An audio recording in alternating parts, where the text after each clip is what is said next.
You ask Tiger to solve. This deals with linear equations with one unknown.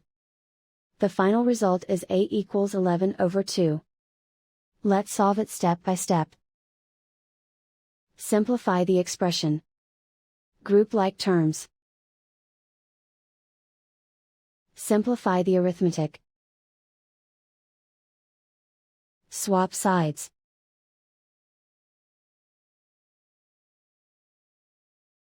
Group all constants on the right side of the equation. Add 24 to both sides. Simplify the arithmetic.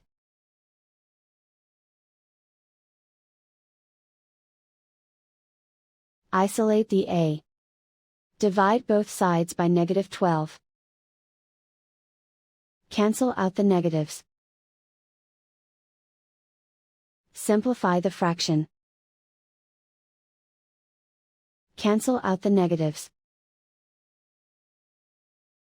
Find the greatest common factor of the numerator and denominator. Factor out and cancel the greatest common factor. And so the final result is a equals 11 over 2.